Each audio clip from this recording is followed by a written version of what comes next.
Daging kambing tidak melulu bisa diolah menjadi sate atau tongseng. Di Aceh ada olahan kari kambing dengan kuah yang gurih dan kental. Nah, kuliner yang sudah ada sejak zaman Kesultanan Aceh ini sering dijumpai saat hari besar seperti Idul Fitri, Maulid Nabi atau saat ada acara adat di Aceh. Dari makanan berat kita cari camilan khas dari daerah lain. Di Provinsi Sulawesi Barat ada yang namanya baruas, yakni kue yang terbuat dari tepung, gula merah dan gula pasir. Baruas biasa dinikmati bersama segelas kopi atau teh.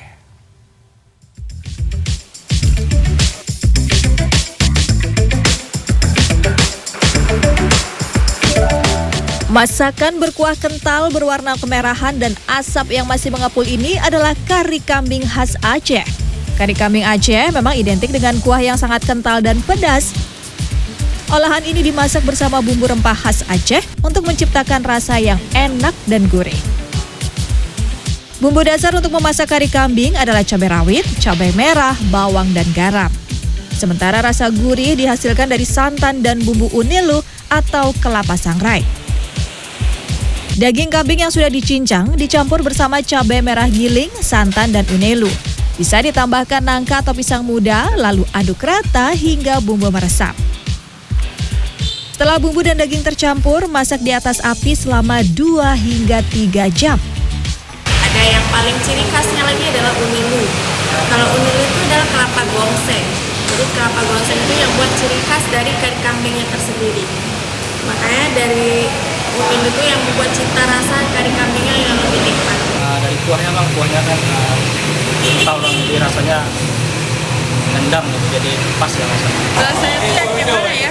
Supaya bumbunya pas, beda sama yang lain. Kalau tempat lain ada juga, tapi beda rasanya. Rasa kami sebagai orang Aceh enak, udah bisa lah dibanding tempat yang lain. Harga seporsi kari kambing Rp30.000.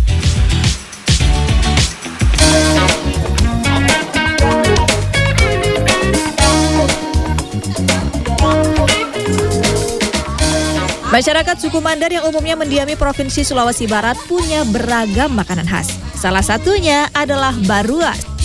Si kue bulat yang dibuat dengan cara tradisional, yakni dipanggang dalam tungku dengan sumber api dari kayu dan sabut kelapa. Bahan untuk membuat baruas adalah telur, tepung beras, gula merah, dan gula pasir. Campur semua bahan, lalu bentuk adonan menjadi bulat seperti kuning telur. Adonan baruas yang sudah siap langsung dipanggang. Buatnya harus dipanggang begini. Iya. Kenapa tidak pakai kompor gas, Bu? Iya, lebih bagus sih kalau api. Api Dipanggang. pakai tempurung kayu ya. Pakai sabu. Beda rasanya. Beda. Kue baruas biasanya dibuat bersama-sama untuk menjalin silaturahmi antar warga. Setelah matang, baruas bisa dinikmati bersama segelas teh atau kopi. Tim Liputan CNN Indonesia. Dari 8 bagian daging sapi yang sering dimasak, sandung lamur atau beef brisket menjadi salah satu bagian yang dinikmati untuk diolah. Di Bandung, beef brisket diolah dengan bumbu rempah hingga menghasilkan rasa nikmat dan tekstur juicy. Selain brisket, ada kuliner khas Lombok yaitu nasi balap puyung yang terkenal pedas. Meski harga cabai melonjak tinggi, salah satu warung nasi puyung legendaris di Lombok tetap menggunakan cabai seberat 20 kg setiap harinya untuk mempertahankan cita rasa.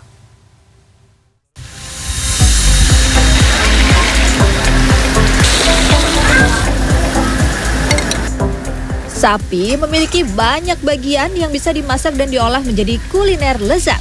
Salah satunya adalah beef brisket. Bagian daging yang berasal dari dada bawah di sekitar ketiak ini cukup berlemak namun nikmat saat diolah bersama bumbu rempah. Seperti yang disajikan di sebuah hotel di kota Bandung berikut. Pertama-tama, beef brisket dilumuri olive oil lalu diberi bumbu garam, lada, kari bubuk, serta jinten bubuk. Kemudian, masak bagian luar daging pada minyak panas. Sambil menunggu, siapkan wortel, bawang bombay, seledri, pasta tomat, saus barbeque, hingga kaldu daging. Masukkan daging beef brisket dan masak hingga matang. Setelahnya, daging disajikan dengan aneka sayuran yang telah dimasak. Menurut para pemburu kuliner, olahan beef brisket di sini dirasa nikmat. Tampilannya juga memikat mata. Rasanya empuk, bumbunya terasa, nyerap.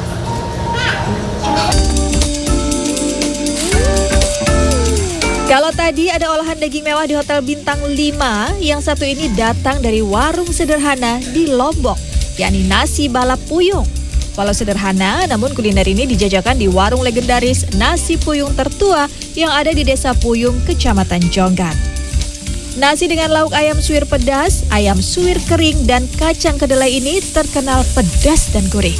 Dalam sehari, 20 kg cabai digunakan untuk membuat bumbu ayam suwir pedas. Meski harga cabai tembus di angka Rp100.000 per kilogram, sang pemilik warung tidak berniat untuk mengurangi jumlah cabai demi untuk mempertahankan rasa. Dalam sehari, warung nasi puyung ini bisa menjual hingga 300 porsi. Para pelanggan menyebut rasa nasi puyung tetap pedas dan tidak berubah menjadi alasan untuk terus datang ke tempat ini. Kalau dari rasanya tetap dari dulu nggak pernah berubah. Itu juga kalau di sini dia memang khas, beda dari yang kita lain. Jadi kalau sama nasi puyung sengaja. Kalau ini yang sedang, tapi menurut saya udah hot. Kenaikan harga cabai, apakah dia menurun pedasnya atau tetap dia ini? Enggak sih, menurun masih tetap, pedasnya masih sama. Sama ya. Untuk mencicipi satu porsi nasi puyung, pengunjung cukup merogoh kocek seharga Rp26.000. Tim Liputan CNN Indonesia.